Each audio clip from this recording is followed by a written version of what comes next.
नमस्कार, स्वागत है आपका स्टॉक 2020 में। और आज कुछ संकेत अच्छे दिख रहे हैं ग्लोबल मार्केट की। अगर उस पर नजर डालें एक बार तो अमेरिकी बाजारों में अगर आप देखेंगे तो एक बेहतर जो है वहां पे क्लोजिंग देखने को मिली है।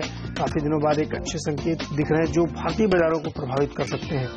यही कुछ इम्पैक्ट आप देखेंगे। यूरोपियन मार्केट थे वो भी अच्छी बढ़त के साथ बंद हुए। कम से कम ये राहत थी कि कोई कमजोरी या कोई ऐसी दिक्कत नहीं है। एशियाई बाजारों में उसका इम्पैक्ट आप साफ तौर पर देख सकते हैं। जापान का बाजार आज बंद है, लेकिन एसजीएक्स निफ्टी पर अगर आप नजर डालें तो एक अच्छी शुरुआत की संकेत दे रहा है। 6 दिन की लगातार गिरावट के बाद ये एक अच्छी शुरुआत। और ध्यान रखना चाहिए कि कल जो एफआईआई की कैश मार्केट के आंकड़े थे वो बहुत ही माइनर थे, लेकिन पॉजिटिव थे, अच्छे थे। वहां पे खरीदारी के संकेत दिखे। गुड मॉर्निंग आशीष। ये जो पूरी एक तस्वीर बनके उभर रही है 6 दिन के बाद, आज एक अच्छे संकेत दिख रहे हैं शुरुआत में। हालांकि आज भी रिजल्ट काफी है, हैवी डे है, तो क्या ऐसे में आपकी रणनीति होगी? कल का ट्रेड काफी हद तक बता ही रहा था कि जिस तरह से रिवर्सल हमने लो लेवल से देखने को मिला था, ऑलमोस्ट दिन के हाईज पे जाके भारतीय बाजार कल क्लोज हुए थे। और कल हमने चर्चा भी कर रहे थे, जब हमने हाईलाइट भी किया था कि 8000 हमें लगता है उसके नीचे शायद इस समय ना जाए बाजार, तो हम बाय साइड पे रहेंगे। तो ऑब्वियसली आज टीम भी वही मूड रिफ्लेक्ट करेगी, खरीदारी पर ही पूरी तरह से फोकस करेंगे। ज्यादातर स्टॉक्स वहीं से होंगे बाय साइड के। हमें लगता है शायद इंचअप करने की कोशिश करेगा। पोजीशंस के लिहाज से 8000 8200 ये रेंज है, शायद मोटा मोटी इसके बियॉन्ड शायद जाता हुआ नजर ना। एटलीस्ट फ्राइडे तक जब वो हम एग्जिट पोल्स के उस पर रिएक्ट करते हुए नजर आएंगे जो थर्सडे को आएंगे। हमें लगता है अभी खरीदारी करने के, शायद हल्की खरीदारी करने के मौके, और स्टॉक स्पेसिफिक एक्शन तो हमेशा हमारा फोकस रहता है। नीरज जी, शुरुआत की आपकी रणनीति क्या होगी? बिल्कुल आपने सही कहा कि जो इलेक्शन वाला फैक्टर है वो काफी प्रभावित कर रहा है बाजारों को। और अभी सुबह जो खबरें आ रही हैं कि तमाम सारे जो मार्केट के इंटरेस्टेड लोग होते हैं जो इलेक्शन ट्रैक कर रहे हैं वो एनडीए को 126 सीट दे रहे हैं, जिससे थोड़ा सा ज्यादा है महागठबंधन से, एज है। तो ये 4th राउंड के बाद, अभी एक राउंड बाकी है 5 तारीख को, उसके बाद की तस्वीर होगी। तो लेकिन बहुत कांटे की लड़ाई है और इसमें क्या स्थिति बनेगी, बाजार काफी हद तक इसी देख रहा है। तो अभी थोड़ा सबड्यूड ट्रेडिंग रहेगा, लेकिन आज हमें भी लगता है सेलेक्टर्स को कि जो स्ट्रेटजी हम तो अब तक लेके आए उसमें कोई चेंज नहीं करेंगे। खरीदारी की तरफ रुझान ज्यादा रहेगा, कुछ स्टॉक्स आउटफिट हो सकते हैं। शुरुआत किससे करेंगे? डीसीबी बैंक कल हमने डिपेंडेबल के तौर पर उतारा था, तो ऑब्वियसली भरोसा है इस काउंटर पेन लेवल्स के आसपास। हमने कल भी हाईलाइट करा था कि ये अपने साल के लोज पे खड़ा हुआ है। कुछ हद तक बिजनेस में रणनीति बदलने की बात भी करी है मैनेजमेंट ने अब तक डिलीवर करा है, प्रमोटर्स ने अब तक डिलीवर करा है। रिटर्न रेशियोज बेहद स्ट्रांग रहे हैं। थोड़ा सा भरोसा भी रखना पड़ेगा मैनेजमेंट पे। थोड़े से कंसर्न्स तो ऑब्वियसली हैं जब एग्रेसिव केपेक्स होना है, लेकिन कहीं ना कहीं मैनेजमेंट जस्टिफाइड है। Expansion at the end of the day जरूरी भी है। हमें लगता है डीसीबी बैंक इन लेवल्स के आसपास अट्रैक्टिव है। इसका मतलब ये नहीं कि आज से ये टर्न अराउंड रिवर्सल देखने को मिलेगा, ये हमने कल भी हाईलाइट करा था।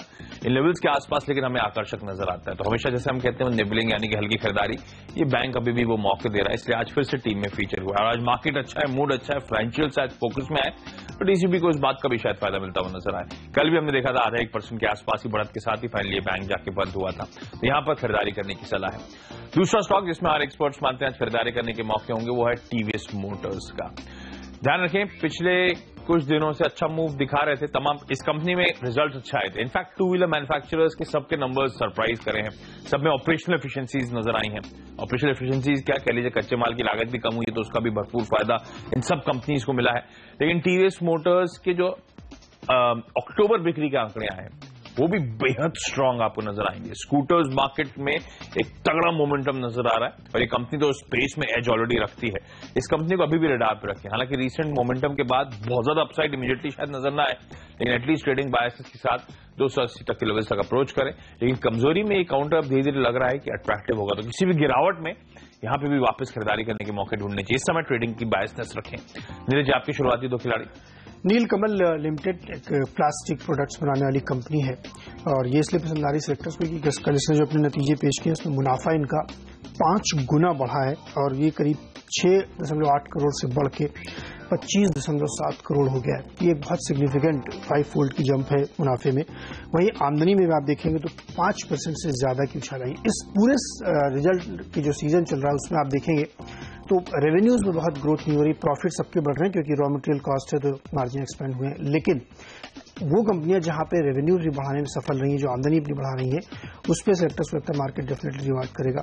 और नीलकमल वैसा ही एक स्टॉक 1023 के लक्ष्य के साथ यहां पे खरीदारी करके चल सकते हैं। अगला स्टॉक इंडियन ऑयल कॉर्पोरेशन होगा, लेकिन यहां पे बिकवाली की सलाह सेलेक्टर्स दे रहे हैं। उनका मानना है कि आज इसके नतीजे आने हैं। नतीजे में गौर करिए, सेक्टर्स को लगता है कि यहां पे जो क्रूड सोर्सिंग है और जो फाइनल प्रोडक्ट सेल है उसके बीच के जो मार्जिन है वो काफ़ी कम हुआ है, काफ़ी इसमें दबाव देखने को मिला, इसलिए नतीजे आपके जो आईओसी के होंगे वो काफ़ी कमज़ोर देखने को मिलेंगे। इसीलिए लगातार सेलेक्टर्स ने पिछले हफ्ते भी कहा था कि आईओसी में शॉर्ट करके चलें, तो यहाँ पे बिकवाली की सलाह होगी। 388 का लक्ष्य होना चाहिए, 400 के आसपास स्टॉप लॉस रखें। आशीष, कैपिटल फर्स्ट डिपेंडेबल के तौर पे हम उतारना चाहेंगे, ये हमारा डिपेंडेबल खिलाड़ी है, ध्यान रखें आज का।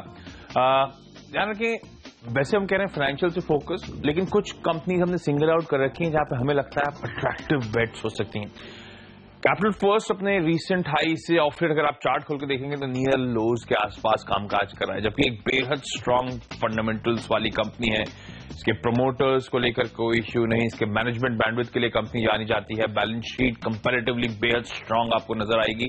और ये कंपनी इंटरेस्टिंगली अपने बिजनेस मिक्स में, बिजनेस करने के तरीके में एक बदलाव कर रही है। ये पहले कंपनी जानी जाती थी एक होलसेल फोकस्ड, होलसेल फाइनेंसिंग के लिए, अब ये कंपनी अपना रुझान धीरे धीरे करके स्मार्टली रिटेल फोकस पे करती हुई नजर आ रही। तो रिटेल फोकस्ड एनबीएफसी बनने की ऑलमोस्ट तैयारी क्या, अब तो रिटेल फोकस एनबीएफसी कहनी चाहिए। मैं ऐसा क्यों कह रहा हूं, मैं इसके कुल लोन्स आउटस्टैंडिंग देख रहा था, 86% ऑफ रिटेल लोन्स हो चुके हैं, महज 14% होलसेल फाइनेंसिंग के कारोबार में रह गई ये कंपनी। तो बेहद स्मार्ट ये मिक्स चल रहा है। इसके अलावा जो कंपनी तिमाही रिजल्ट घोषित कर रही है वो इस ट्रांजिशन के बावजूद बेहद स्ट्रांग आपको नजर आएंगे। शुद्ध ब्याज आय में स्टैंड अलोन बेसिस पे 45% का जंप, मुनाफा 48% का उछाल साल दर साल लगाता हुआ, एक 26-27 करोड़ का मुनाफा आज ऑलमोस्ट 40 करोड़ पे खड़ा है इस कंपनी का। बेहद स्ट्रांग फाइनेंशियल, मैंने इसीलिए हाईलाइट करा था। कुछ स्टॉक्स ऐसे हैं जहां पे आपको किसी भी कमजोरी में खरीदारी करने के मौके ढूंढने चाहिए। जिस तरह का बिजनेस ट्रांजिशन हो रहा है, जिस तरह का स्ट्रांग बैकग्राउंड है इस कंपनी का, हमें लगता है रीसेंट करेक्शन यहाँ पे खरीदारी करने के मौके ढूंढ रहे हैं। आज हमें लगता है 372 पहला लेवल जिसे अप्रोच करें, और आज ही अगर फर्दर मूव्स आते हुए नजर आए तो ट्रेडिंग स्टॉप लॉस के साथ इन पोजीशन को जरूर अप्रोच करें। लेकिन कैपिटल फर्स्ट बात करें, पढ़ें थोड़ा इस कंपनी के बारे में, लोअर लेवल्स पे अट्रैक्टिव बाय ये कंपनी नजर आती है। जी आपका डिपेंडेबल खिलाड़ी ओएनजीसी होगा, यहाँ पे भी सेलेक्टर्स को लगता है बिकवाली करके चलना चाहिए। 6 तारीख को इसके नतीजे हैं, यहाँ से भी काफी कमजोरी की उम्मीद सेलेक्टर्स लेके चल रहा है। इसीलिए पहले भी हमने कहा था कि ऑयल कंपनीज में जो प्रोड्यूसिंग में है उनको नजर रखना चाहिए, उसमें नतीजे कमजोर रहने की पूरी संभावना है। जो वैल्यू एडेड प्रोडक्ट्स हैं ओएनजीसी के वो भी अच्छा रेवेन्यू नहीं देके जा रहे हैं, इसलिए सेलेक्टर्स को लगता है ये स्टॉक दबाव में दिखेगा। तो चूंकि 6 तारीख को रिजल्ट आने हैं, 2 ही ट्रेडिंग सेशंस बीच में बाकी हैं, तो यहाँ से आपको लगातार इसमें प्रेशर देखने को मिलेगा। 241 या 40 तक के लक्ष्य के साथ इसमें बेच के चले, 250 पे स्टॉप लॉस रखें। वक्त एक छोटे से ब्रेक का, जब ब्रेक से लौटेंगे तो आपको बताएंगे मध्यक्रम के स्टॉक्स, साथ ही आपका पसंदीदा फ्री हिट भी होगा।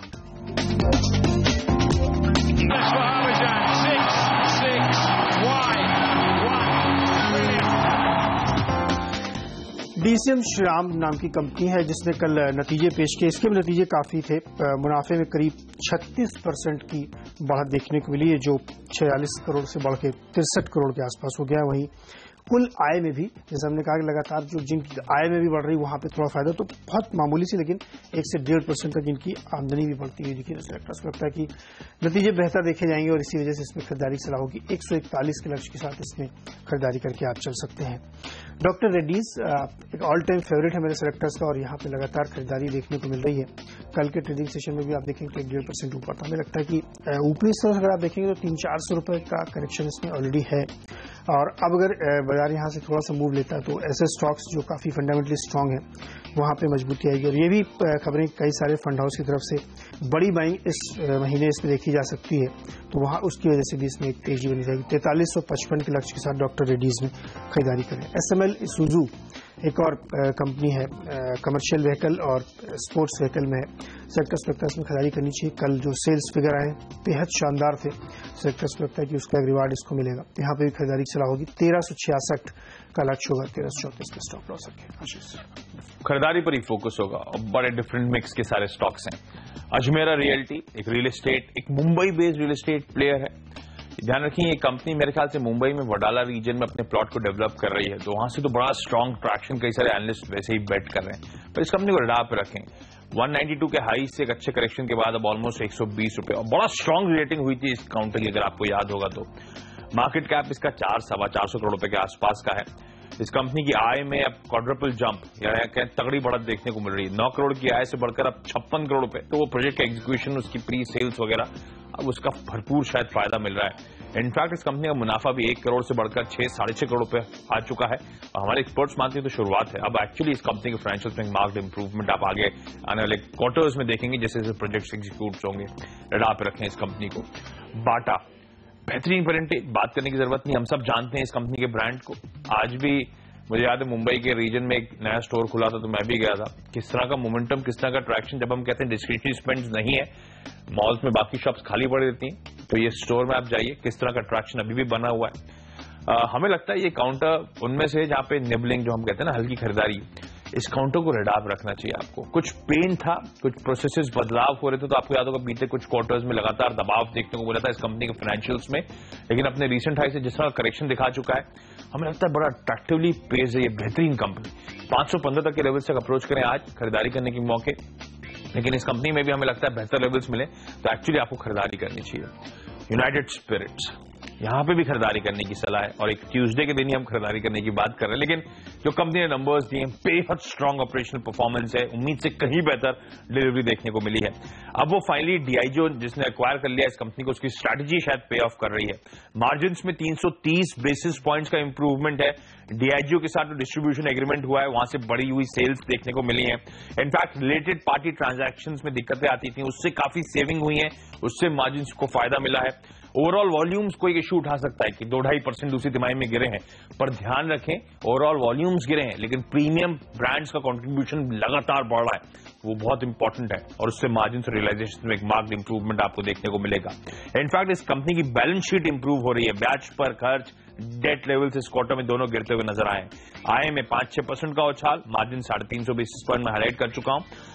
26-27 करोड़ के घाटे से ये कंपनी अब ऑलमोस्ट 930 करोड़ रुपए का मुनाफा क्लॉक कर रही है। रडार पर रखना चाहिए इस कंपनी को, लेकिन ध्यान रखिए कल ये स्टॉक अच्छा मोमेंटम दिखा रहा था क्योंकि कुछ लोग मान रहे थे कि यहाँ पे कुछ अनाउंसमेंट्स आ सकते हैं कंपनी के लिहाज से, तो उनके लिए डिसअपॉइंटमेंट होगा, पर मुझे लगता नहीं वो भी माल छोड़ेंगे नंबर्स को देखने के बाद। तो थोड़ा कॉशियस है इनिशियल ट्रेड में, 3525 तक के लेवल तक अप्रोच करें, यहाँ पे भी अच्छी खरीदारी करने के मौके हैं। इसी के साथ वक्त हम दोनों की टीम्स के अब फ्री हिट खरीदारी जानने का केयर रेटिंग सेक्टर से फ्री हिट स्टोर चुना है। तिमाही दर तिमाही अगर आप नतीजे डालेंगे तो नजर तो उसमें मुनाफा करीब 37 करोड़ के आसपास रहा है, जो पिछली तिमाही के मुकाबले करीब दूना हो गया, 17 करोड़ उस समय था। वहीं आमदनी में आप देखेंगे तो करीब 62% की उछाल देखने को मिलेगी, 78 करोड़ के आसपास हुआ। हालांकि साल दर साल नतीजे देखेंगे तो आपको बहुत अच्छे नतीजे मिलेंगे, क्वार्टर एंड क्वार्टर रिजल्ट काफी बेहतर लग रहा है। सेक्टर से खरीदारी की सलाह होगी। 1350 का लक्ष्य होगा, 1280 स्टॉप लॉस। सुबिक्स वो कंपनी जिसे हम आज फ्री हिट के तौर पर उतार रहे हैं, इससे पहले कई बार हम इस कंपनी को हाईलाइट कर चुके हैं। जिस तरह का ट्रांजिशन फेज से कंपनी गुजर रही थी, शायद खरीदारी करने के मौके हैं, अभी भी नजर आते हैं हमें। इस काउंटर में आपको याद होगा ये कंपनी सुभाष मेनन एक जाने माने आईटी के दिग्गज थे, उन्होंने शुरुआत करी थी, तब ये सुबिक्स एज्योर के नाम से जानी जाती थी।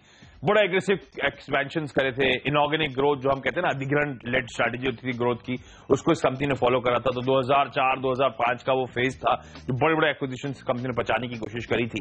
एक एक्विजिशन बैकफायर कर गया था, आपको याद होगा, जब वो दिक्कतें आई थी ग्लोबल मैक्रो स्पेस में। उसके बाद वो प्रोमोटर्स ने खत्म रिजाइन हुए थे। अब उसके बाद काफी हद तक इस कंपनी ने काफी बदलाव, इसलिए मैंने शुरुआत में वर्ड यूज किया, ट्रांजिशन फेज से कंपनी गुजर रही है। अब इस कंपनी में काफी स्ट्रांग आपको लाइनअप नजर आएगा मैनेजमेंट का। सुरजीत सिंह इस कंपनी के एमडी और सीईओ हैं, जो कि पटनी जो था कंपनी जिसको एक्वायर कर लिया गया था उसके चीफ फाइनेंशियल ऑफिसर थे जाने माने, वो अब इस कंपनी के एमडी और सीईओ हैं। मैं लगातार इससे पहले कई बार हाईलाइट कर चुका हूं इस कंपनी के बोर्ड में Anil Singhvi I can investments वाले, संजीव आगा जो कि फॉर्मर आइडिया सेल्युलर के चीफ थे, ये सब अब इस कंपनी के इंडिपेंडेंट डायरेक्टर्स पे हैं। तो वो कॉर्पोरेट गवर्नेंस के जो इश्यूज दिक्कतें थी काफी हद तक वो अब दिक्कतें पीछे होती हुई नजर आएंगी, एटलीस्ट बोर्ड की स्ट्रेंथ को देखते हुए। ये बात मैंने पहले भी हाईलाइट करी थी। हमें लगता है ये काउंटर बड़े इन्फ्लेक्शन पॉइंट जो हम कहते हैं उस पर बैठा हुआ है, शायद यहां से बहुत तगड़ा मोमेंटम दिखा सकता है। खैर आज तो रिएक्शन इस बात का भी होगा जो कल बाजार बंद होने के बाद इस कंपनी ने अपने तिमाही रिजल्ट्स घोषित करें। शायद एक पहला इनिशियल रीजन हो सकता है कहने का कि इन्फ्लेक्शन पॉइंट पर यहां से हालात इंप्रूव होंगे, वो रिजल्ट्स हैं। आय में तिमाही दर तिमाही 8.5% के आसपास का उछाल आया है।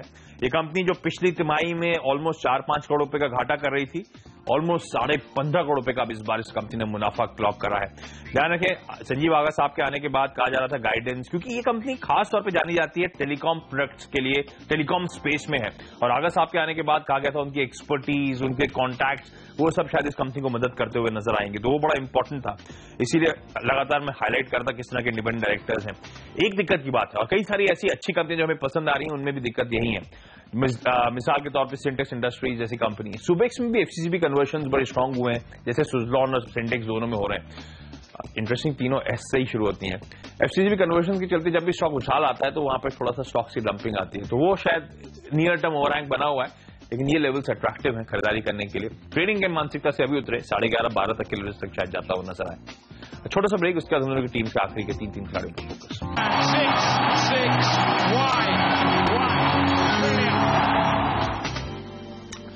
ब्रेक के बाद आपका स्वागत है और आखिरी की 3 खिलाड़ी बताने का समय आ चुका है।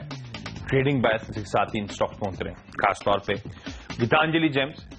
आप समझिएगा मैं क्यों कहा ट्रेडिंग बायसनेस की बात कर रहा हूं। मैं हमें लगता है जेम्स एंड ज्वेलरी स्पेस में हरकत आएगी कल, खासतौर पे मैं क्यों कह रहा हूं ऐसा, टाइटन कंपनी बेहद कमजोर नंबर्स पर वो लोअर लेवल से किस तरह की स्मार्ट रिकवरी आई। इनफैक्ट हर निशान पे जाकर उन कमजोर नंबर्स के बाद भी वो स्टॉक बंद हुआ है, वो दिखा रहा है जेम्स एंड ज्वेलरी स्पेस में ट्रैक्शन, मोमेंटम। हम तो वैसे ही पिकअप कर रहे हैं, ज्वेलर्स की एफएम के साथ बैठक है। गीतांजलि जेम्स ज्यादातर डायमंड फोकस्ड है, लेकिन ये स्टॉक बीटन डाउन है, ट्रेडर्स फेवरेट हो चुका है लेवल्स के आसपास, पर सिर्फ ट्रेडिंग का मानसिकता रखें। 38.5 या फिर इवेंचुअली 40 तक के लेवल्स तक शायद जाता हुआ नजर आए, रडार पे रखें। एमटेक ऑटो दूसरा ऐसा स्टॉक, इसीलिए मैंने हाईलाइट किया था, लेकिन ये कंपनी इन लेवल्स के आसपास कुछ हद तक अट्रैक्टिव हो रही है, लेकिन यहाँ पे मैं निबलिंग और पोर्टफोलियो बेट की बात नहीं कर रहा हूं, मैं सिर्फ ट्रेडिंग की बात कर रहा हूं। बहुत तगड़ी पिटाई हुई है इस काउंटर की। मैं देख रहा था 231 के हाइस थे, तो अब तो 38 के लेवल्स पे कामकाज, तमाम कंसर्न्स हैं। अब ये कंपनी, क्योंकि इस कंपनी के पास एसेट्स तो हैं, एसेट्स कौन से हैं जो इस कंपनी ने एक्विजिशंस करे थे यूरोपियन रीजन में, अब उनको बेचने, उनमें मार्जिनल स्टेक्स बेचने की बात करी जा रही है। काफी बड़े बड़े नाम सामने आ रहे हैं जो उन स्टेक खरीदने के लिए तैयार हैं, या जिन्होंने इनके साथ कॉम्पिटिटिव बिडिंग करी थी वो स्टेक खरीदने के लिए तैयार है। इस कंपनी ने अपॉइंट भी कर दिया उन स्टेक सेल्स के लिए। हमें लगता है रडार रखना चाहिए ट्रेडिंग के साथ 40-42 तक के लेवल्स। और अदानी इंटरप्राइजेस हालांकि वॉलेटाइल है, उम्मीद के विपरीत आमतौर पर परफॉर्म करता है, रुकें, अगर दबाव नजर आता है तो बेचें, क्योंकि कमजोर एक्सपेक्टेशंस पे भी नतीजे जो आए थे मैं देख रहा था बेहद कमजोर हैं। लेकिन हालांकि 87-88 पे पता नहीं किस हद तक कमजोरी प्राइस्ड है, नहीं कहना बड़ा मुश्किल है, इसीलिए मैं कह रहा हूं थोड़ा सा रुकें। इनिशियल ट्रेड में अगर दबाव नजर आता है तो बिकवाली की पोजीशन बनाएं 87 तक के लेवल से। नीरज जी, HPCL यहाँ पे भी शॉर्ट करने की सलाह होगी, इसमें भी हमें लगता है नतीजे कमजोर होंगे। 771 के लक्ष्य के साथ बिकवाली करके चले। डिश टीवी एक और स्टॉक होगा जहां पे बिकवाली की सलाह होगी, 98 का लक्ष्य होगा, 107 पे स्टॉप लॉस रखें। पीसी ज्वेलर्स, जैसे भी आशीष ने आपको एक्सप्लेन किया कि बैठक है और सरकार भी अब चिंतित है एक्सपोर्ट गिरने की वजह से, सेक्टर्स लगता है ज्वेलरी सेगमेंट में फोकस करना चाहिए। स्टॉक ने लगातार मोमेंटम बनाया है, 477 के लक्ष्य के साथ खरीदारी करें, 452 पे स्टॉप लॉस। पूरी टीम पे एक बार नजर डालते हैं तो आपको यहाँ पे एक मिक्स टीम मिलेगी। IOC नतीजों के कमजोर रहने की वजह से बिकवाली की सलाह होगी, वहीं ONGC में भी आपको प्रेशर देखने को मिलेगा और इसी सेगमेंट की HPCL में भी दबाव मिलेगा, यहाँ पे बिकवाली की सलाह होगी। लेकिन नीलकमल बेहतरीन नतीजे हैं, इसलिए मुनाफा यहाँ पे आपको देखने को मिलेगा, तेजी रहेगी। SML Isuzu बेहतरीन नंबर्स पेश किए हैं इन्होंने, क्वार्टर मंथली रिजल्ट्स, वो एक अच्छे ट्रिगर है। डॉक्टर रेड्डीज यहाँ पे एक रनअप बनता हुआ दिख रहा है। DCM श्रीराम यहाँ पे भी नतीजे काफी बेहतर हैं, तो यहाँ पे सेक्टर्स खरीदारी की सलाह लग रही है। वही चीज आपको केयर में देखने को मिलेगी, तिमाही दर मंथ ऑन मंथ या तिमाही अन तिमाही आप देखेंगे तो बहुत बेहतरीन नतीजे उन्होंने पेश किए हैं, तो वहाँ खरीदारी की सलाह होगी। लेकिन PC ज्वेलर्स, ज्वेलरी काउंटर में सेक्टर्स लगता नजर रखनी चाहिए, फेस्टिवल सीजन की वजह से अच्छी खासी डिमांड देखने को मिल रही, खरीदारी की सलाह होगी। तो एक मिक्स टीम आज के लिए होगी। आशीष, मिक्स तो नहीं कहना चाहिए, ज्यादातर हमारा फोकस आज खरीदारी पर है। इनफैक्ट 9 स्टॉक्स बाय साइड पे हैं। DCB बैंक कल का डिपेंडेबल, आज भी हमारा मानना है इन लेवल्स के आसपास शायद खरीदारी करने के हल्की खरीद के मौके हैं। TVS मोटर्स, हालांकि स्टॉक प्राइस में अच्छा मोमेंटम आ चुका है, लेकिन जो बिक्री के आंकड़े आए पॉजिटिवली सरप्राइज किया, रडार पे रखें। कैपिटल फर्स्ट, जिस तरह से बिजनेस का रिजेक्ट हो रहा है, उस ट्रांजिशन पीरियड में भी कंपनी बेहद स्ट्रांग नंबर्स डिलीवर कर रही है, तो रिसेंट करेक्शन शायद खरीदारी करने के मौके दे रहे हैं। अजमेरा रियल्टी, अब लग रहा है वो प्रोजेक्ट एग्जीक्यूशन मुंबई में जो शुरू करे थे इस कंपनी ने, उसका फायदा फाइनेंशियल्स में मिल रहा है, नतीजे जो है बेहद स्ट्रांग है। बाटा बेहतरीन पेडिग्री की कंपनी, जिस तरह के करेक्शंस आए हमारा मानना है लगातार इन लेवल्स के आसपास बड़ा अट्रैक्टिव बाय बनता है।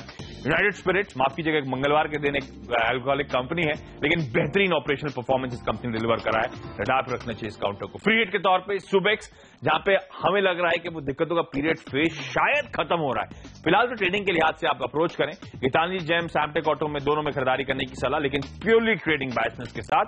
अदानी इंटरप्राइजेस अगर दबाव नजर आता है स्टॉक मार्केट में या स्टॉक में तो बिकवाली की पोजीशन तो इनिशिएट की जा सकती है, नंबर्स कमजोर है। चलिए, हम दोनों की जबरदस्ती टीम पूरी हो चुकी है, उम्मीद करते हैं आज का ट्रेडिंग सेशन आपके लिए अच्छा रहेगा, लेकिन हम दोनों को दीजिए इजाजत। एक छोटा सा ब्रेक के बाद सीएनबीसी आवाज में लेकर आएंगे मार्केट काउंटडाउन और सीएनबीसी बाजार के हमारे दर्शक देखें मॉर्निंग टिका। नमस्कार।